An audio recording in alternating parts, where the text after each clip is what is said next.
ஓம் சாமியே சரணமையப்பா. அதாவது சபரிமலை பக்தர்களுக்கு ஒரு முக்கியமான அறிவிப்பு வெளியிட்டிருக்காங்க.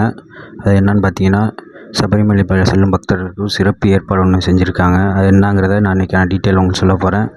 வாங்க வீடியோக்குள்ளே போகலாம். கேரள மாநிலம் பத்தனம்திட்டா மாவட்டத்தில் புகழ்பெற்ற சபரிமலை ஐயப்பன் கோயில் உள்ளன. இந்த கோயிலில் கேரள மக்கள் மட்டுமின்றி வெளி மாநிலங்கள், வெளிநாடுகளிலிருந்தும் பக்தர்கள் வருகை தருவார்கள்.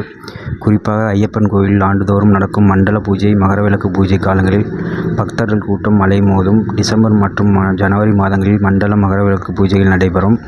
இதற்காக பல்வேறு மாநிலங்களிலிருந்து பக்தர்கள் காப்பு அணிந்து விரதம் இருந்து ஐயப்பனை தரிசிப்பார்கள்.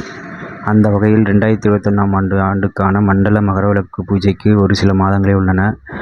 தமிழ் மாதம் கார்த்திகை 1ஆம் தேதி முதல் மாலை அணிவித்து விரதம் இருந்து இருமுடி கட்டி சபரிமலைக்கு செல்பவர்கள். எனவே சபரிமலை பக்தர்களுக்கு தமிழக போக்குவரத்து கழகம் சிறப்பு ஏற்பாடுகளை செய்துள்ளது.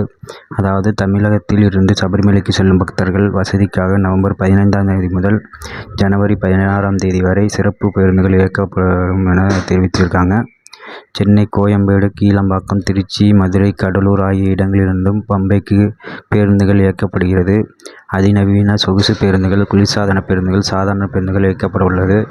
எனவே சபரிமலைக்கு செல்லும் பக்தர்கள் டிஎன்எஸ்டிசி செயலி அல்லது இணையதளம் மூலமாக டிக்கெட்டுகளை முன்பதிவு செய்து கொள்ள வேண்டும் என அறிவுறுத்தப்பட்டுள்ளது.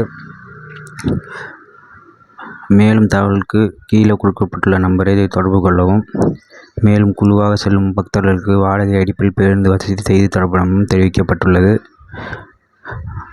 அந்த நம்பர் நான் கீழே உங்களுக்கு மென்ஷன் பண்ணுறேன். நீங்கள் போய்ட்டு உங்கள் டிஸ்கிரிப்ஷனில் பார்த்துக்குங்க. அந்த நம்பருக்கு நீங்கள் கால் பண்ணி கேட்டிங்கன்னா டிக்கெட் எப்படிங்கிறத சொல்லிடுவாங்க. ஓகே ஃப்ரெண்ட்ஸ், இது போன்ற பயனுள்ள தகவலுக்கு என்னோடய சேனலை சப்ஸ்கிரைப் பண்ணி வச்சுக்கோங்க. கூடவே பெல் ஐக்கான் இருக்கும், அதையும் கிளிக் பண்ணி ஆளுங்க நோட்டிஃபிகேஷன் பண்ணியிருக்கேன். அப்போ தான் நான் போடுற வீடியோட அப்டேட் உங்களுக்கு கிடைக்கும். ஓகே, நன்றி, வணக்கம்.